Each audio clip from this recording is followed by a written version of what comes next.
Hello. You don't know me. Well, that's what you tell yourself anyway. I'm the one who told you this is going to be a short project. I'm the one who said, just one more pass 14 drafts ago. I told you the outline was basically done. I told you the hard part was over. I told you that you work better under pressure, that the deadline was actually good for you, that sleep is optional, that this time it's going to be different. But it's never different. I am the voice in your head that has been confidently, enthusiastically, and completely incorrectly narrating your entire creative life. I have the track record of a weather forecast and the self-awareness of a raccoon who just knocked over a trash can. And here's the thing. You keep listening to me. Because without me, you never start anything. And we both know it. I'm your brain. You're welcome. Welcome to Craft and Chaos, where today we're finally talking about your creative brain and the lies it tells. I'm Pete Wright, and I'm here with Mandy Fabian and Kyle Olson and Ryan Dalton, and we're all liars. Hi, team. You're the worst, brain. Someone let my editor out. Put it back. Who gave him tickets to this show? Right? Oh, he's the worst. He's kind of like a cheap knockoff of Sam Elliott trying to do a Sam Elliott impression. Let us begin with a very brief creative roundtable. What are you working on creatively this week? And I'm going to go first because I'm the host and I'm the best, and I'm very excited to tell you because Kyle gave us an assignment, and I don't want him to take credit for giving us the assignment before I tell you I already did mine. And I'm so excited about it. That's right. I'm the guy who has no time to add anything to my life, but I stayed up real late because I couldn't stop thinking about it. And I wrote my play that you assigned. You can talk about the assignment later, but I'm very excited about that. And the other thing that I've been working on, my secret project for the last couple of weeks, you guys, I told you weeks and weeks ago that I was going to resuscitate an old sci-fi story that I wrote years and years ago. I did that, and I right now already have the KDP Amazon self-publishing page. The entry is in draft mode. I'm almost ready to publish my novella. That's right. Ooh, Self-publishing my novella. And it's all because I Milestone. made a promise to you nincompoops. And I don't think it's very good, but I don't care. It's done. Well, I think we need to come up with the name of our new imprint then. Yeah. Because if we help inspire it, I guess we need to have our own. Yeah. I mean, you feel don't. like You'll get a Press is sniff, right but there. in name only. Nincompoop Press is absolutely. I mean, you said Take it. it. Pete. I did. I own it. That's with how my business has gone. For my Yes. Don't worry, Kyle. In your honor, I won't put my name on it. Too soon? Too soon. All right, Mandy, what do you got? You directed a commercial. Yeah. I did, and I actually got to see a first cut, and it was really fun. Like, Ooh. they're not going to run me out of town, I guess is what I'm Oh, saying. all right. That's Oh, nice. outstanding. They still won't give you a credit card, but they will not run you out of town. Well, that's what because is- I'm a woman. That doesn't have Okay. anything to do with it. Wait, Can you at can least- you own property yet? Yeah. Oh my God. No, but my husband is working on it. Oh. So- Can you tell us the product that you're pitching? Do you know? Oh, Do you remember? Mm-hmm. Okay. It was called Freely, which is like, I know. It's an app where all of the free television is, but all in one place. Because yeah, yep. Okay. Oh. So like if you had Got it. Tubi and you had whatever the other free, Freevee, Tubi, Mubi, yeah, Freevee, Tubi, all TV, that stuff. Freebie. It would They're be all in all Freely. the thing. It's UK's version of Freely, but there's also football, aka soccer, as you know, and that's going to be it's going to be running during the World Cup. So like a lot of drunk people Yeah. are going to like be talking loudly over my Over commercials. your I'm really- commercial. yes. Oh, I can't wait. Behind all the football chants, they'll be able to see your visuals go by. That's right. That's right. That makes me flashback to some of my last days when I was in the corporate world. My boss, my last manager, was German, and I had encountered a meme that said the top was how Americans see British people, and it was like a professor with glasses and a pipe in a library, and the bottom was how other Europeans see the British, and it was a guy passed out in a gutter. And I sent that to my boss, and I was like, "Is that true?" And he just responded, "Yes." Wow. This is right. Awesome. All right, Kyle, what do you got?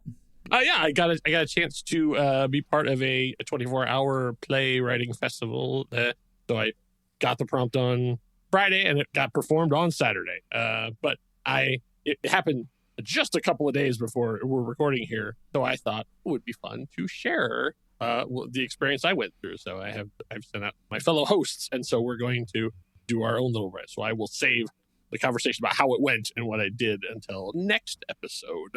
So a little teaser for next time, but it was very, very fun. I can't wait. Yeah, it's exciting. Yeah. Has anybody else done their assignment yet, or is it just me first in the front of the class? Anybody? You are the star A student. That's what I wanted. Pete. That's what I wanted. Nailed it. Yeah. Man. Yeah. I haven't gotten to it yet, but I will, because there's nothing I love more than doing something besides what I'm supposed to be doing. That's right. Yes. Got to get that laundry done before you do this project. That's right. And, clean things that are already clean, all that. It's a little bit on the side. Oh, yeah. All right, Dalton, what's the latest? Well, I continue to write murder. Ooh. You do. Since we last spoke and I wrote my first murder scene, I have since written 2 other murder scenes. And I feel like they have also gone pretty well, at least for a first draft. And, Except for the victim. Well, yeah. Right. You're now 3 for 3 on bad days. Yeah. They're not around to comment, though. So, some of which are likable, some of which are not. None of which so far have deserved it, which to me only makes it more fun. Continue with that. And when we're done here today, I will continue with more. And then just this morning, I was actually doing something sort of creative adjacent. So I'm always collecting music for book soundtracks and things, just stuff that I think could be useful. One of the sort of types of music that I tend to collect is, especially if you go on YouTube, you will find lots of like YouTube musicians that will take themes from kind of geek-oriented movies and TV shows, and they will sort of remix and reimagine them as like epic versions. So they'll just pump them up, which can be great for certain scenes.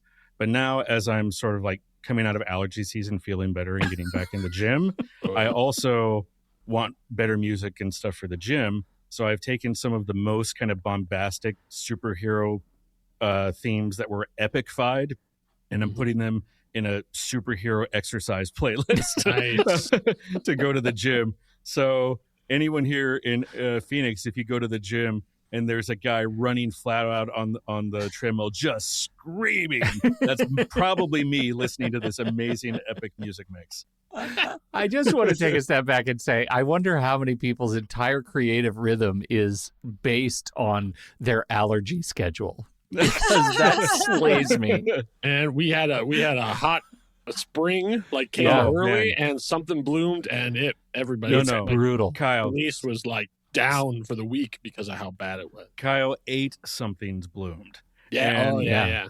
It's the worst allergies I've ever had in my life. And then where I live now in the valley, it's like, I've heard it described, so someone told me once, look, during allergy season, what happens here is the wind funnels all of the allergens down into the center of the bowl of this valley. And that's where I live. And so it was a rough couple of months. And I'm starting to emerge and feel human again, which feels great. Oh, God. See, I'm allergic to exercise, and it's been a painful struggle. It's really hard. Heard. It's a daily, it's not a seasonal thing. It's year round. Yeah. It's every day. Do you, it's what a great segue, allergies, into what I would like to begin our conversation with today. Because how many times do I wake up in the morning feeling like crap and just say, okay, it's clearly not allergies because surely I would never get allergies. It's always allergies. And so I've been thinking a lot about this from the creative perspective, that, that name up front, right? The creative brain, the brain that constantly lying to us. I don't know. I'm probably alone. I didn't check with any of you guys before, so maybe no one understands this, and I guess that would be okay. It'll just be me putting my heart out on the podcast table, and while we laugh at you. We'll just see what happens. You're the only one, Pete. I would. Dalton, don't you start with me. You're my antagonist in this, because you never have anything wrong with you, and we're going to try to litigate that further today. So today I want to talk about necessary fictions to begin. The lies that work, the lies that wreck you, and the ones you are still telling yourself right now that get you through the day. What is the lie that gets you out of bed and into the work? I can kick us off.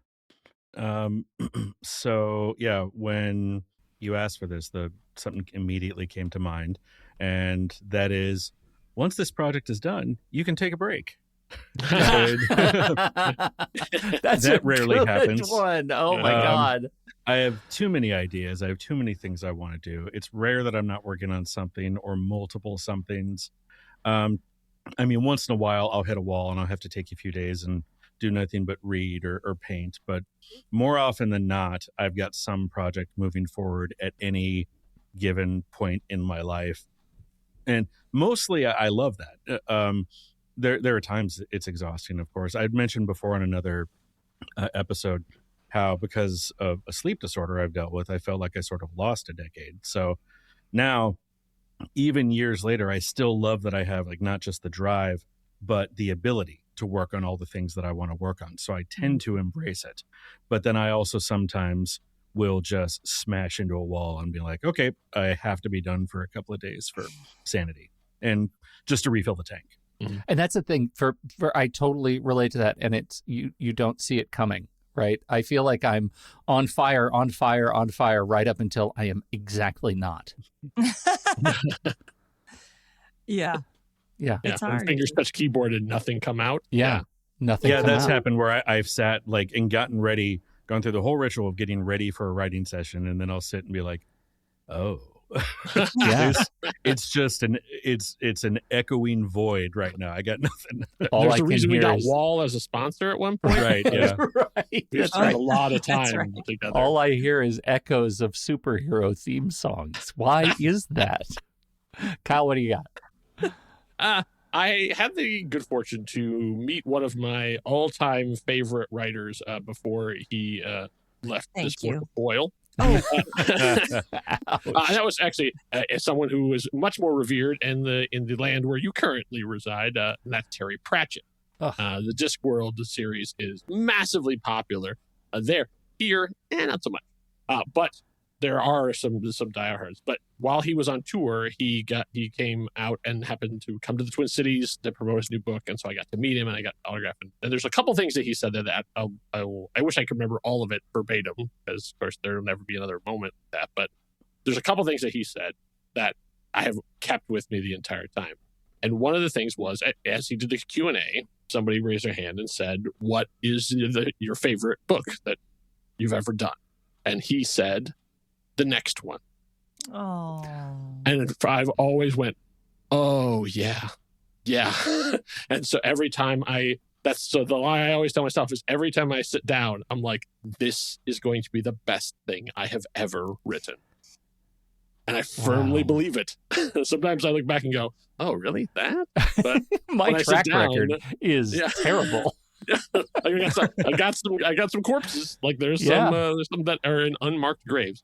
But like every time I sit down to actually, like, I'm going to go through it, I'm going to finish this thing, I think this is it. Like, this is the best thing. Like, I've taken everything I've ever learned in my life. This is going to pour it into here. This is going to be the greatest thing I've ever written. Wow. I have two lies. I hope you'll indulge me. One is super embarrassing and silly, and let's just get this out of the way. The first big lie is I actually think about, like, man, if I sell this thing for like the kind of money that I think I'm going to sell it for, like I actually start to imagine summer home. Like, I mean, I look at people who have achieved that kind of thing, and I'm like, I think all about that, how I'm going to relieve any financial woes, like really set my family up for success, like legacy wealth, if I can just sell my self-help book that I'm writing for my daughters. So that's the first lie that I tell myself, but I need it. And I'm not going to hear any argument against it unless that's what we're doing next. But my second lie, actually, Kyle, I didn't even realize I was lying to myself about this until you just said what you said. Because that is such a clean, beautiful, the best thing I ever write is going to be the next one. Mm-hmm. And I think I realized in that moment, I go, oh, no, my big lie is it's okay to work on like 4 things at once. Yes. That's my lie. Oh my God. Boy, That's is that a good. dirty lie. Creative polyamory is not for everyone. Oh, boy, that's gross. The way you put that just now is gross. Well, it's like there's always somebody who's not happy in the situation. Yeah. I have mine is I don't know how to characterize it, because both of you have just said things that are like creative expansionist ideas, right? Like the next one's going to be my best one, and I'm going to buy a summer home because it's going to be so successful. And mine is you might say the opposite of that. In order for me to keep plowing through, I have to say loud and repeatedly, it's okay. Nobody's ever going to read it. Oh, right. Wow. Nobody's ever going to see it. Like that helps me get stuff done. And I think I've just at least uncovered the sharp edge of my brokenness compared to you 3.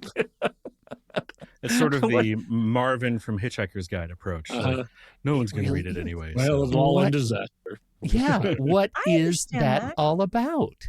It's that thing. I think I mentioned it earlier in the season. I do have a little bit of that like when I make something, it's like I leave it in a field like an animal that's defecated, and then I run away.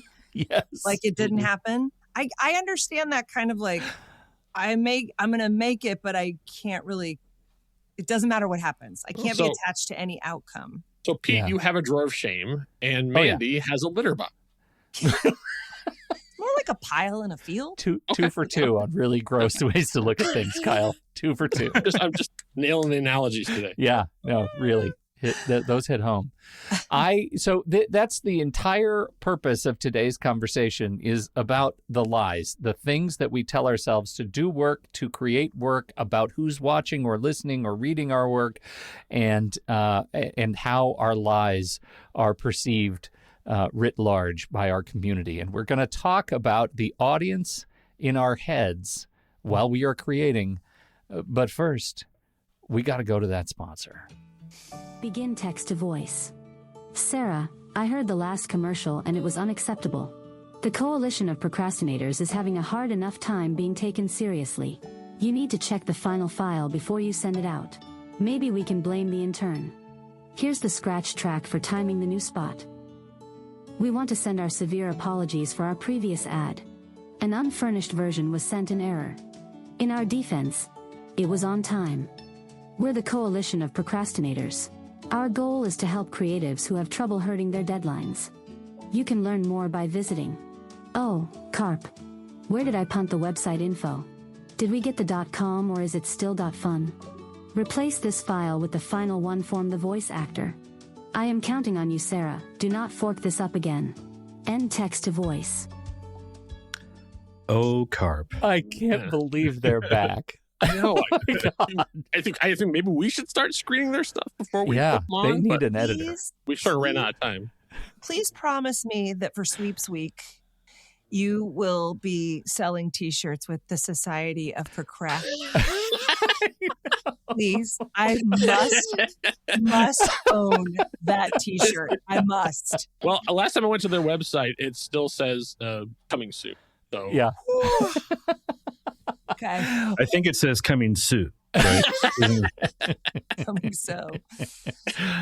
All right, y'all. God, I want you to think about the last time you're really deep in a project, not just starting a project, not the middle of a project, not the end of a project, but the middle, that messy, private sort of middle where no one can see you yet, right?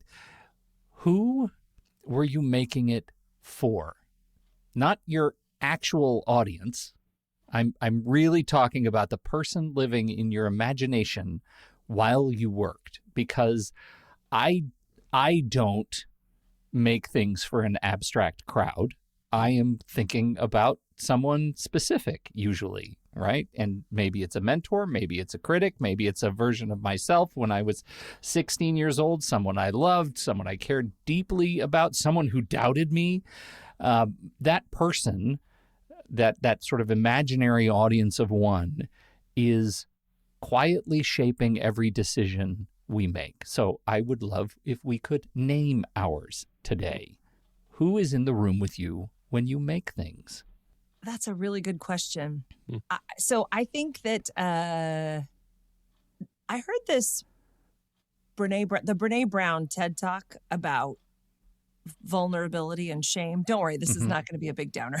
But but one of the things that really resonated for me was what she talked about was being open and honest, not being a downside to a personality, but being something that like every person has, and therefore it should be nourished, acknowledged. Like it should be something like being vulnerable is not a bad thing.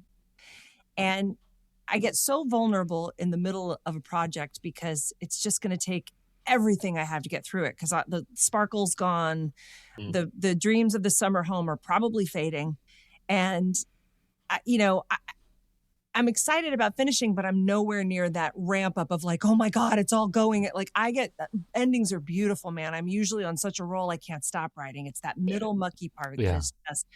So I often, and again, this is probably a lie or some sort of noblesse that I give myself, but I think about people who are vulnerable because typically I'm writing something that says something that I want to say, right? Either something about a relationship or about the world at large through a character story. So I typically think about the person that needs to hear it, like needs to see somebody being weird or having this conversation or this moment. It's how I literally do think about that, like a person who needs to see this vulnerability and this weak spot. And I guess I sort of write to that person, which might be an extension of myself. But they don't have an identity. You're not looking at them. They're fungible depending on what you're creating. When I was a kid, and not a kid, but when I was like 16 and doing comedy, and I would do comedy for I loved not being able to see the audience's faces. Oh, yeah. I loved communicating in that way. And I think I still have this, like, do it for them.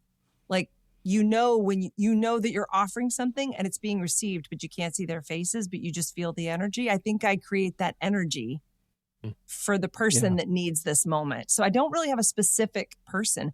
There have been times, though, I do this a lot, where I write about something that is a true story. And then I'm usually constantly thinking about them, thinking about the person whose story it is or who was involved in that story, and wondering what they're going to think about it. And that's like a more devious, less noble inspiration in those moments. Diabolical. Mm-hmm. Do you just check the doors? You check the doors and make sure they don't come in? There are no tickets to the... Pete, no one's going to see this. No one's going to see this, Mandy. You got it. Full circle. Yeah. All right, Kyle, who's your avatar? Yeah, I just to go off of about all of that. Just investigating, right?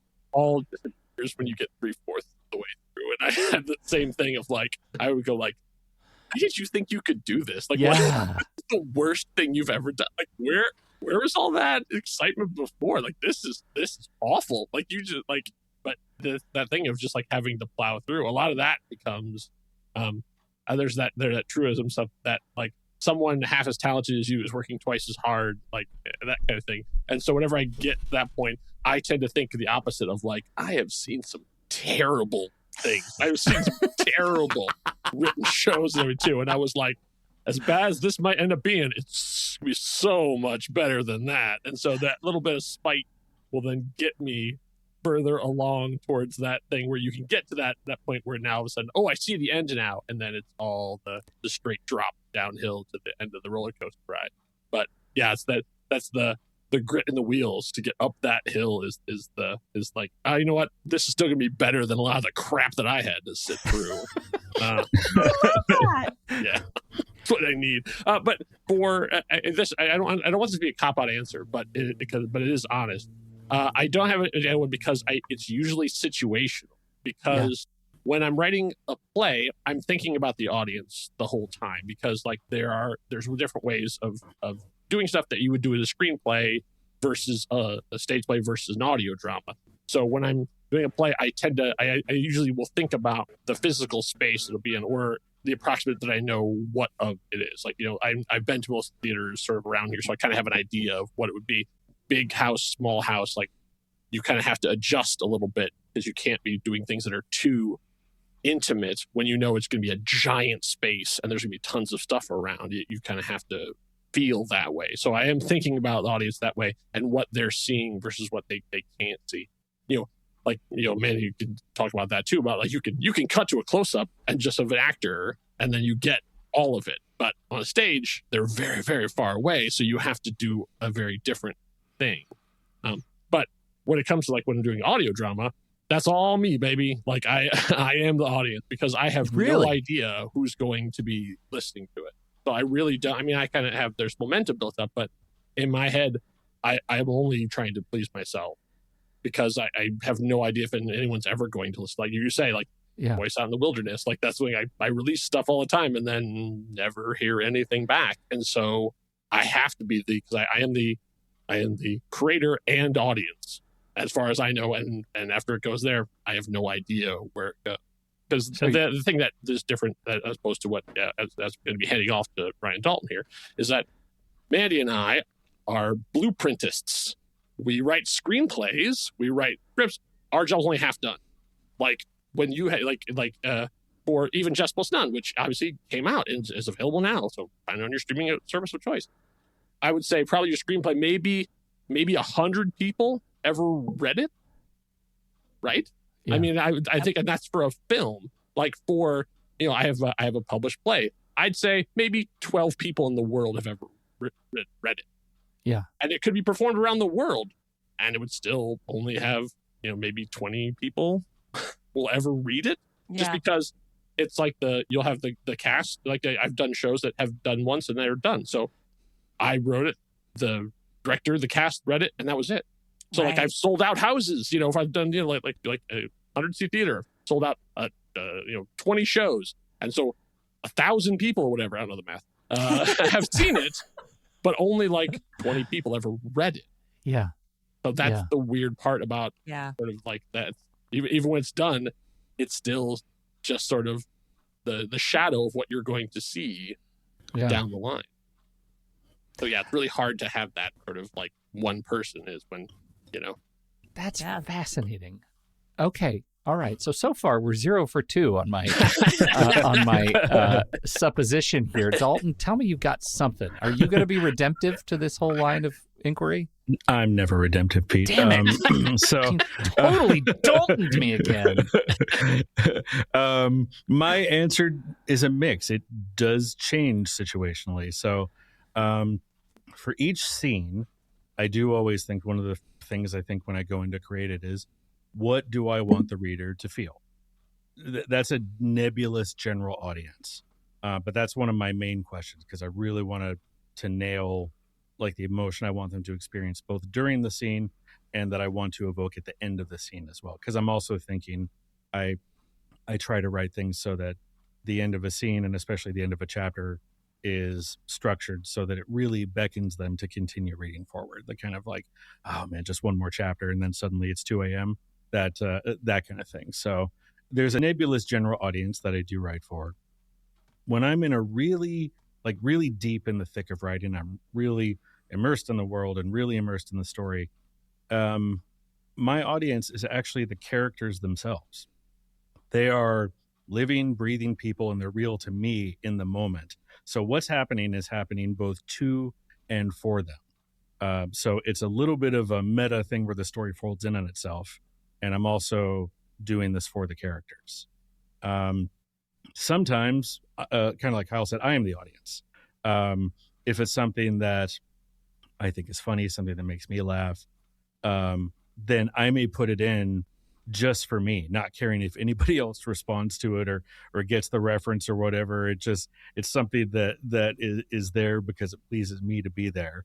There may also be veiled references to things that I love, like in every single book I've written, there is at least one reference to Firefly. It may be a subtle nod to past books of mine, which kind of hits the joy button for me, but also is a reward for readers that have read all of my stuff as well. Yep. Like in my superhero series, just randomly, I dropped in. There's a scene where they're kind of looking at some like artifacts that's sort of like a reliquary that the heroes keep, and there's one item in there that is from my time travel series that I do not explain or anything. It's just sitting there, and anyone who's read the time travel series would know exactly what it is. So I do the same thing for my manuscripts on AO3 too. Like I have an inner continuity of stuff, so I will make references back even if they're not connected, just to see if anybody's paying attention. Yeah, it's just so much fun. And I have had people come back to me and be like, "Oh, was that thing from the other thing?" And that's a nice little pop of like, "Oh, that's a little payoff." But yeah, whoever the audience is sort of situational. Well, first of all, as an aside, I love that story. It makes me think of one of my very favorite movies of all time that many people don't understand, Buckaroo Banzai. I was thinking the same thing. Dimension. Oh, There's the watermelon. Do we all know the watermelon story? What's that watermelon doing there? I'll tell you later. Anybody? I don't know that story. Oh. It's a fantastic story. It's a fantastic story. They were making the movie, cutting it together, and they were getting a lot of notes from the studio, and then they suddenly stopped getting notes, and they kind of wanted to make sure they were still watching or test to see if they were still watching dailies, and so they threw this scene that makes no sense into the movie. There are two characters walking by. There's a watermelon on a shelf, and one of them says, "What's that watermelon doing there?" And the other guy says, "I'll tell you later." And there you have it. It made it into the movie. Nobody was paying attention. Yeah. Which it just delights me to no end. I love how all three of you are sort of approaching this sort of circumstantial approach to your audience avatar, except for Kyle, who, when he's making audio, sits alone in his office and pleasures himself. Yeah. And I think more often than not, it's a specific person. It's a person that I grew up with. For me, it's a former teacher. His name was Chris Lowell. He was my French teacher and also a director in our high school theater department. As a French teacher, he was incredibly competent and a dick. And my junior year, I auditioned for a play he was directing. It was a Jean Ennui play, Ring Round the Moon, and he saw my audition and thought I could play twins in a very complicated play, and had a lot of faith in me. And I realized there's a relationship we're going to build here, Mr. Holland. Like, we're going to be buddies. And it turns out we were lifelong buddies. Like, we ended up staying in contact well beyond high school. He ended up being he was a Ben Franklin live historian performer and traveled around the world. Like, he did a residency at Versailles as Ben Franklin in French. Like, the dude was talented. Dang. And I find he passed away, I don't know, probably 8 years ago now. But I find if I can make my headcanon version of Chris Lowell laugh or cry or smile or nod or just say, "Yeah, I don't get it," then I feel like I've done something. Like, I feel like I have this meter in my head. It's the Lowell meter. And if I can do that, it doesn't matter what I'm doing. I can make him just nod along, then I'm okay. It's a real dude. Well, it's a real imaginary dude who's sitting in my head. That sounds weird now after listening to all you. Not at all. I think that's really cool that you have I think it would maybe change the tone of what I'm writing, and one of the things I have done is if I want if I'm in love with an actor. I have absolutely Oh yes. right. If you have an actor in mind and you Mhm. imagine that actor reading it, then the comedy is in their tone, the character's written that they could Oh, yeah. execute it beautifully. The rhythm is there. Yeah. Yeah. So that is, I would say that's an audience. It's an audience for for them. sure. Like, are they going to read this at some point? And if so, I want it to be as good as I think they are. Yeah, Jane Espenson was talking about this when she was talking about writing these major films and stuff too, and saying if you have a joke in your script, the way Sandra Bullock delivers a joke is different than the way that Angelina Jolie would deliver a joke. Yeah. So you have to adjust for the person. So yeah, I love doing actor pass once people have been cast, to go through and go, oh, okay, I know this now. And let me make it so it's going to be much more in your wheelhouse, as opposed to trying to push them into whatever vision I had in my head. Yeah, it's always so that there is that. And even I think probably Dalton's going to probably say you can have a character and you can have them be played by an actor as you write them. I cast all my major characters. Yeah. Yeah. And why are they all Joel McHale? Half for Joel McHale, the other half for Meryl Streep. She can do anything. So, Anything. Yeah. Even All the Joel right. McHale parts. yeah, Even Joel it's Joel McHale as played by Meryl Streep. It's really meta, and it's great. That's how they did Assassination Nation, I think. Dark pick. Hey, this has been really fun, and now we really need to step away and do another sponsor. Yeah. Hey there. Remember us? It's your friends from Nostalgia. Rather than trying to sell you something, we're hoping you could spare a thought. For the next 10 seconds, we'd like you to remember the first teacher that believed in you when you didn't believe in yourself.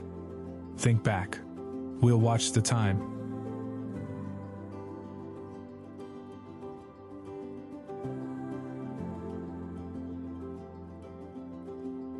Welcome back. We hope you can believe in yourself now the way they did back then. Thanks for your time. Nostalgia. We'll always be behind you. That was so beautiful. I know. Nice. That's right. It was, and say you already were thinking about the person. I was already thinking about it, and now he was walking on those clouds. Mm-hmm. That actually ties back into the audience thing, because as you were talking about that, Pete, it made me think there is someone that I don't really consider part of an audience, but I do think about. I think I've mentioned her once before in season 1, but my main teacher in 8th grade, kind of my homeroom teacher, I remember as being the first teacher who really like read some of my stuff and was like you could for real like do this. Yeah. And it was the first teacher I can remember that was so supportive, and stayed in touch with her like when I was through high school, because she moved up to teach in high school at the place that I was at. And so whenever I would write things, I would always bring them to her. And I have thought plenty of times I would love to be able to find her and be like, hey, I actually did it. Mm-hmm. But she is a ghost online, so I can't find her. But I do have in the back of my head at some point, wouldn't it be fun if like she showed up at a signing or something? Oh, that's beautiful. And I hopefully not like mine, dead. Well, it's been a few years since I've talked to her, so I don't know. I can't. Do I? No, I don't know really. I just want to say, No, in defense of myself, Chris Lowell would have loved that bit. Well, he's your audience. Yeah, he's my audience. All right. I'd like to have a little conversation that I like to call guilty or not guilty. Here's how this is going to work. I assigned you all to bring a rule, a creative commandment in your field that you violate or have violated or violate endlessly. You're going to tell us all this rule. You're going to tell us your crime. And before we vote, you have to make the case against yourself. You have to argue that you are wrong in violating this rule, that the rule existed for a reason, and you broke it anyway, like an anarchist. And then we get to vote, and we'll tell you whether, no, you know what, you're okay. You're okay. You don't have to, or if your shame is earned. All right.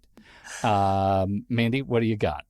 Okay. Well, everything I've done is truly stupid. So there's no way you're ever going to tell me that I was right to do this. the biggest one that I broke was not putting stars in a film.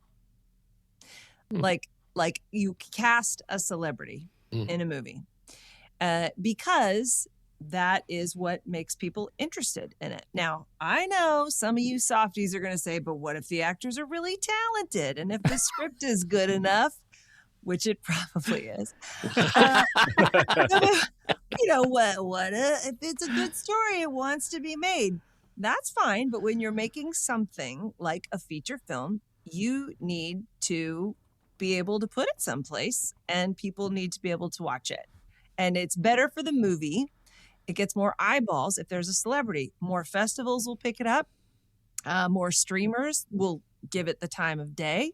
It might actually make money because those people have a built-in fan base and they might just be looking for the next thing that their favorite star is in.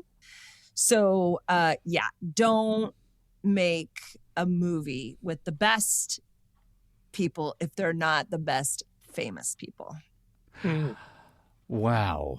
That's my rule. The jury is out.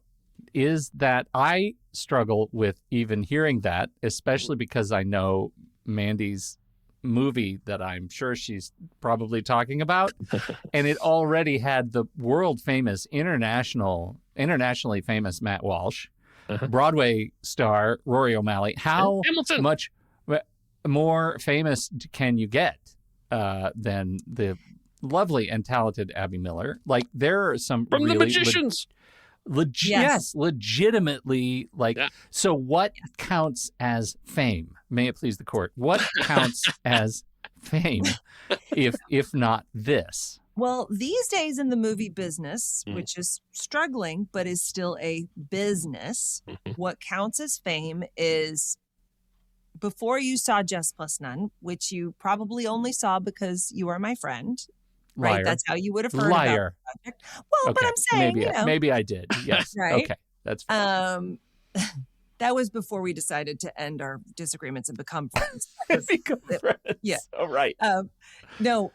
So it would be like, hey, pass the bagels. Oh my gosh, did you hear about what happened with Abby Miller? And somebody at the table of, let's say, 10 people will go, oh my God, I love her. She was in The Magicians.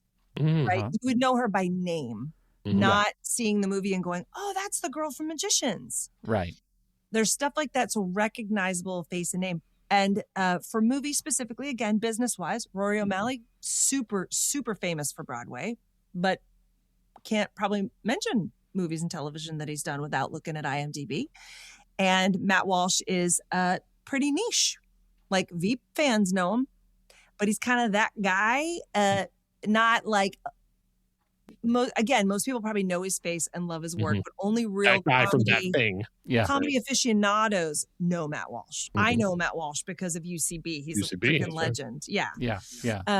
So it's not like he's not famous, but a like somebody who you don't have to make that explanation. You know the guy from Veep. You know the guy who did UCB. You know what I mean? That kind of thing. Okay. So, guilty or not guilty? Kyle, you have thoughts? You're in thought mode. I am, because the only way you get stars is by giving them chance.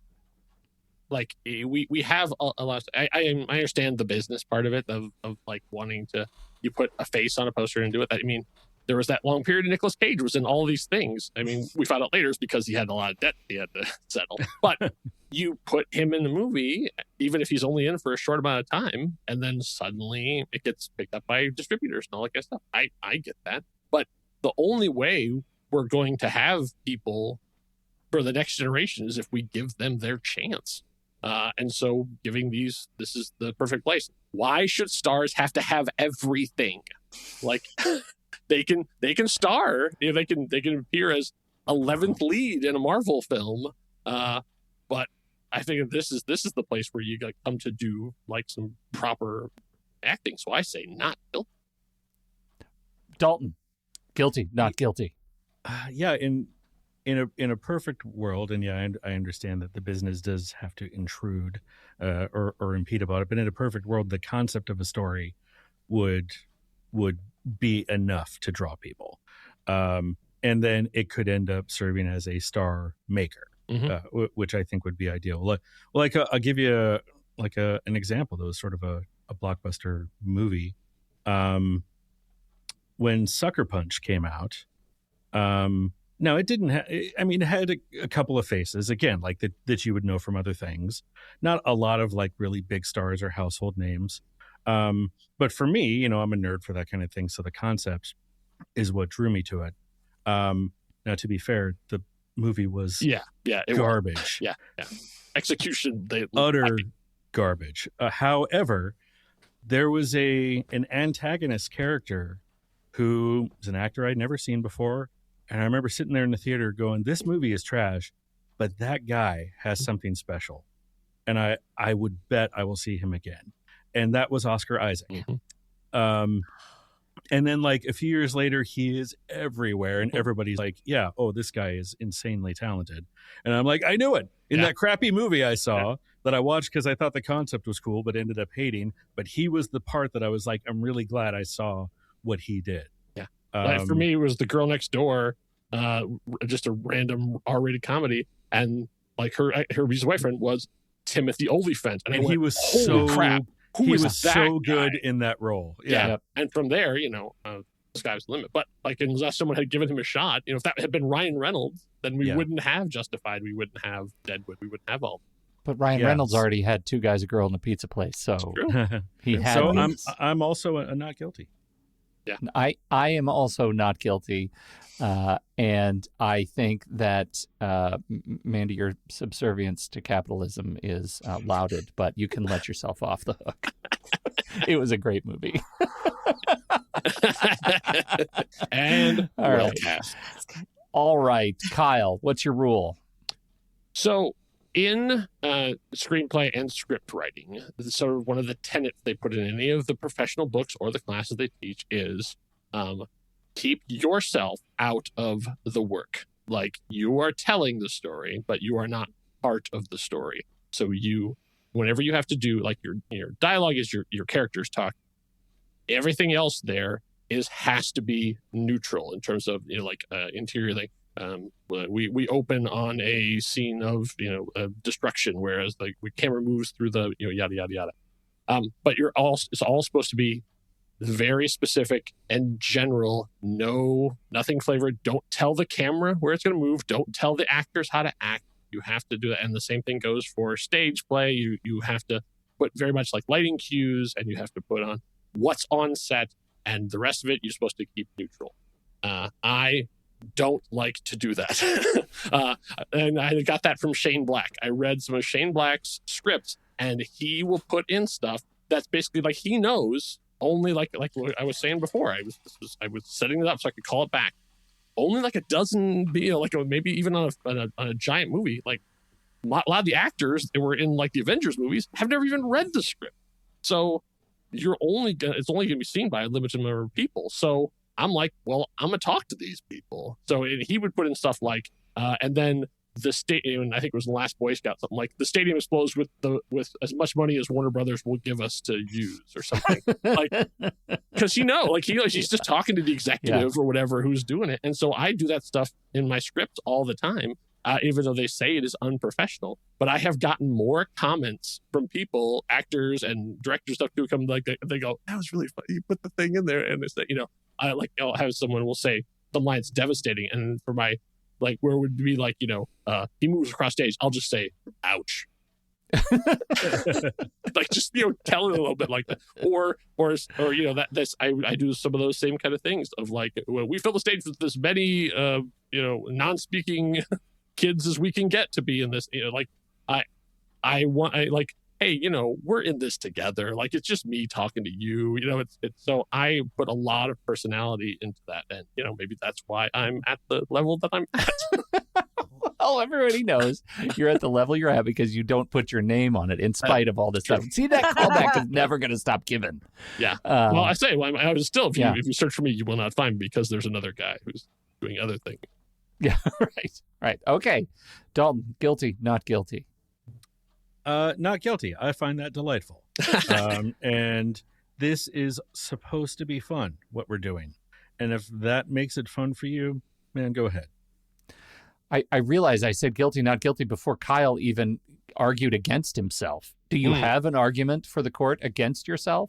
Yeah, I mean, the work is supposed to be doing the work and not you doing the work. They should be thinking about the story you're telling, not the person who's telling. They shouldn't be thinking about Kyle. They should be thinking about whoever it is that's on stage that's doing the things, the story that's being there. So every time I pop in, it's to remind them they're reading something and they're not getting lost in the actual story that I'm trying to tell. Okay. All right. Mandy, guilty, not guilty. This is a very hard decision. Mm-hmm. No, not guilty. Not guilty at all. And here's why.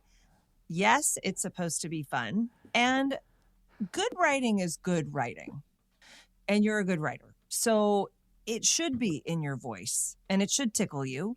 And, those things are what make a script pop. They read hundreds of scripts, thousands of scripts. And the better succinct and entertaining a writer can be, that only makes your script stand out. And if you're not a great writer and too verbose and leading them down all kinds of red herring paths because you're being cute, then maybe you're guilty. But good writing is good writing. And I think that putting personality into it lets them know there's a person there and it wakes them up. They feel the human connection. So not guilty. I completely agree. And I would add that putting on a play, producing a play or making a movie, they're collaborative sports. And what role does the screenwriter or playwright have if not to contribute the wholeness of their idea? And sometimes that wholeness is represented in non-dialogue elements, and that has to be represented in the team sport. I think that it is so valuable, and that is, I say, one of the stupidest rules of the craft. And it's just ridiculous that I immediately thought of Shane Black when you mentioned that. He's like an avatar of narrating his own screenplays, and I love it. I love it. It makes it a better experience. So, not guilty. Okay. I will caveat that for young writers out there, like, do this sparingly. Yeah. Oh yeah. Right. Be good at it first. It's cilantro. Just a little bit will go a long way. We should probably classify that as like it's a rule until you learn how to write by the rules, and then you're probably at the point where you can bend them. Yeah. So learn the rule first. There's a really wonderful, that's foreshadowing. Something I do want to share with you guys. There's a wonderful talk from the guy who, oh my God. Oh no, he did the Charlie Kaufman. Sorry, Charlie Kaufman. Okay. I can't believe it took me 2 seconds to get his name. But he has a whole speech on really bringing your voice to your work and really not giving a crap what people think. Yeah. And now he's also used as the rule of like, well, when you're Charlie Kaufman, you can write get away with that. Right? Yeah. Like the rest of us should try to stick to structure and characters that are likable and stories we can actually understand. But also adaptation exists. Yeah, exactly. Yeah. So, but he gave a great speech on that I'll share with you guys, and maybe you can put it in the show notes. Yeah. It's so inspiring, just for like bringing joy back into your. I'm gonna bring my voice to this process. Yeah, I love it. All right, Dalton, what's your rule? Okay, the rule is don't edit as you go. Oh. And the argument for it is, look, just write the first draft, just be in the moment and write it and write whatever. It's supposed to suck. It's supposed to be messy. It's supposed to need tons of fixing and be broken by the time you reach the end. I do not write that way at all, nor have I ever written that way. Now, I would file this under if you're a writer who likes to embrace that kind of chaos and actually feels better with that as part of your kind of your routine. Great. But I mean, you can't, to me, you cannot call that a rule. You could call it a method or an approach, but I lightly edit as I go. So when I sit down to write a chapter, I start by reading the last chapter that I finished. And not only does that kind of re-immerse me in the story, but it allows me to catch mistakes, do little tweaks, kind of, fix little things here and there in that chapter as I go, so that it's in better shape by the time I'm done with it and ready to write the next thing. And I really like doing that. I don't like writing super messy kind of first drafts that just feel like I got to salvage them. It's one of the reasons I outline as much as I do. And because of that, because I do so much pre-planning, my first drafts tend to be a lot cleaner and a lot farther along than a lot of authors. For me, this makes subsequent edits so much easier, so much more enjoyable, because I know I've already done the best that I could on that first draft. So I'm going to go back and be able to much more easily do the best I can on all the other drafts. I just feel like it puts me ahead of the game and makes it more enjoyable for me to do the whole process. So, yeah, I basically don't ever treat that as a rule or think it should be one. But you, like Kyle, are terrible at arguing against yourself. You've made a great case about why you're doing it, but why shouldn't you? Why shouldn't you do that? Mm-hmm. Because, well, let's say you are especially a new writer who is struggling with your confidence and struggling to finish something. Mm-hmm. Maybe you need to do that just to finish a product. Or a project, not a product. Product. Just to finish a product. Maybe you've had such a hard time like really finishing something, get it over that initial finish line to say, hey, draft 1 is done, and now I can go back and edit it. If that has been a problem for you, then at least at the beginning, this could be a good rule for you, because it takes away the excuse of, oh, I'm polishing, oh, I'm editing, oh, I'm making sure this is good. Just sit and go until you can't go anymore, till the story is done, and then go back and fix it. So that, to me, is the situation where I think if someone needs it to be a rule for them, sure, go ahead and do it. May I approach I have a question for the prosecution before the jury. Watch yourself, counselor. Okay.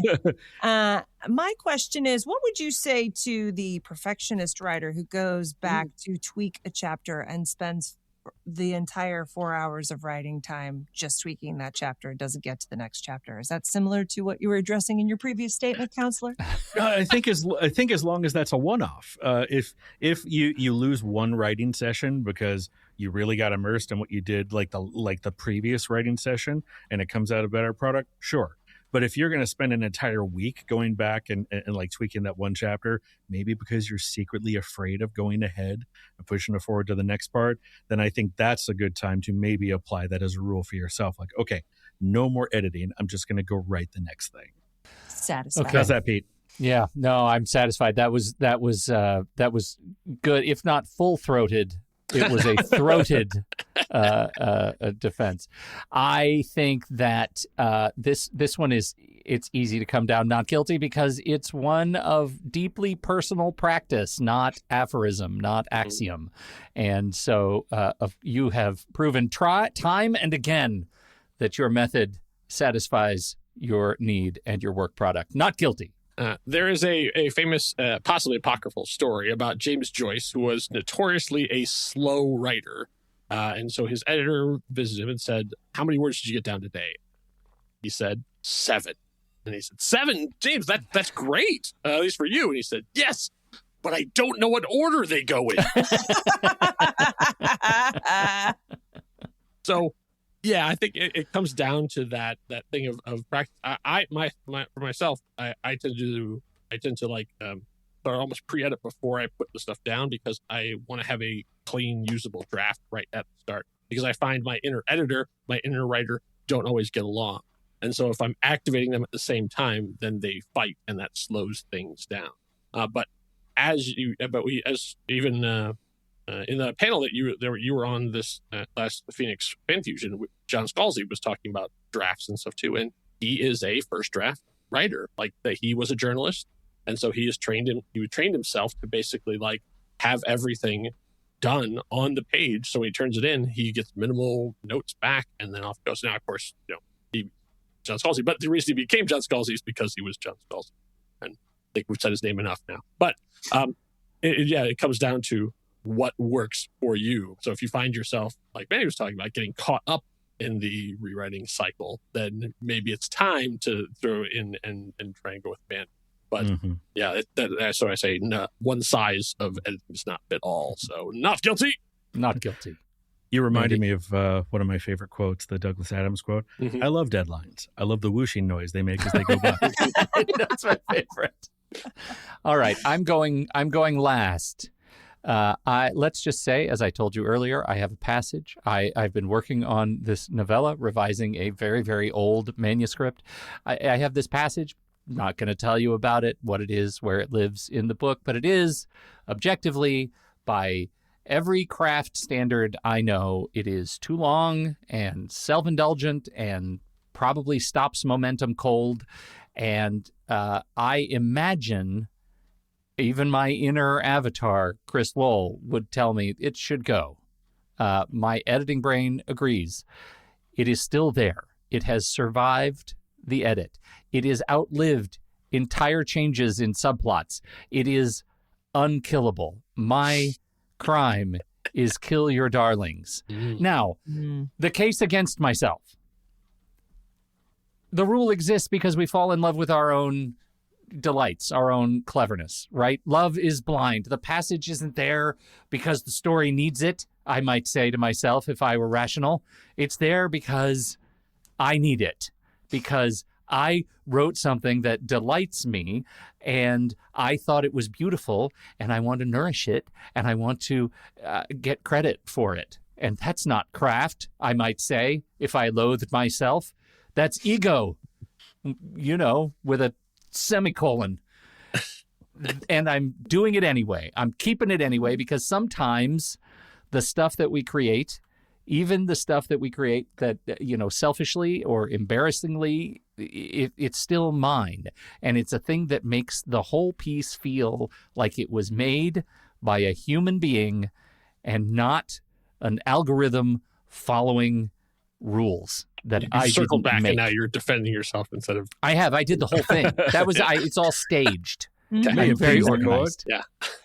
So, kill your darlings. I regret it sometimes, but I say that is a rule that can be defiled, and I now lay myself at the mercy of the court. Well, I'm gonna say not guilty. Because, look, with comedy, you can absolutely kill a joke by not being willing to not being willing to shape it or reshape it, or by putting a sort of C+ joke when you've got mostly A's, you should kill that darling. However, when there's a thing, there was a scene in the aforementioned Just Plus None where she screams, "Nobody F's Brian," and you know it. And then Brian comes out of the woods having heard this and is kind of like, hey, thinking maybe she will F Brian this time. And it is a moment, he looks like kind of a little lost deer and a little eager, and she's just broken enough to maybe consider it for a second. And it's one of my favorite unexpected moments in the movie. And I think everyone hated it but me. But I know, What? No, but not everyone, but a lot of people, because they first of all, it was when he comes out, people go, oh, because they feel like he just heard her say nobody F's Brian. But I know the character. He doesn't care about that stuff. Anyway, the point is, I would have missed it if I cut it. Yeah. Everybody told me to cut it. And I was like, no, I don't. And then one person said, I kind of like it. And I was like, great, I'm keeping it. Because I still love it. It's still something I haven't seen. And even though it probably doesn't work traditionally, it's part of the movie that I wanted to make and the part of something that I haven't seen, a little something that I liked. So I say not guilty because that is the spark. And somebody else is going to see that and go, oh, I haven't seen that. Mm-hmm. Yeah. All right. I imagine Kyle and Ryan are going to be much more mercenary on me about this. Well, now, I'm just a simple country lawyer. Got my law degree in a box of Cracker Jacks. But I see it depends largely on the genre and the conventions and expectations of said genre. If you are writing an action epic and you stop for 10 minutes for the protagonist to bake a pie because you love pies, you should probably kill that darling. However, if you were writing something more experimental, more self-indulgent, more just, this is a thing because it's a thing, come and enjoy it, or you establish from the beginning there will be lots of asides, so you should expect it, then I say go ahead, let your darlings live. So it depends. It depends on what you are writing, Pete. So I may have to declare a hung jury. No, my first hung jury, Kyle. You can take cinder blocks and you can put them in a square and put a piece of metal on the top, and that is a building. If you then move into that, it becomes a house. But it's when you start putting your things into it and decorating it that it becomes a home. So I think if you remove that stuff, then it stops being yours and starts looking like every other house on the block. So yes, I say, and the thing, if your inner thing is telling you to keep it there, then that's the filigree that sits across the top of the mantelpiece. That is the piece of decoration that is sitting up on there that people don't have any context. You're like, oh, let me tell you the story of why that's there. It makes it unique and it makes it yours. I'm all mid-century modern, baby. I love it. I love it. I would say keep it unless it's actively undermining anything. Yeah. And that could even just be undermining the rhythm. I've been a beta reader for some novels that there's been like scenes that have been really trucking along nicely, really good rhythm, and I'm really involved. And then they'll stop and do something in the middle of what should be happening in the scene. It just kills the whole momentum. And I'll say, look, this is fine. Maybe move it somewhere else. But right here, it is destroying the rhythm of your scene. Yeah. So craft has to be considered at some point. Yeah.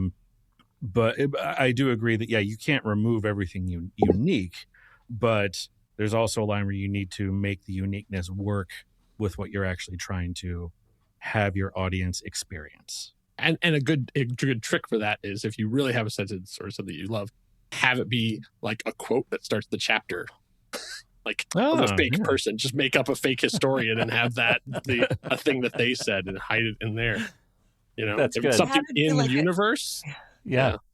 Put it or wherever could it you be want. a prologue or a curtain call or something that they're reading, like a stage direction. What? Okay. No, we want it out there. We don't want it. Okay. We've won creativity today, team. Thank you so much for your participation in my weird conversation about lies and liars that live in our heads.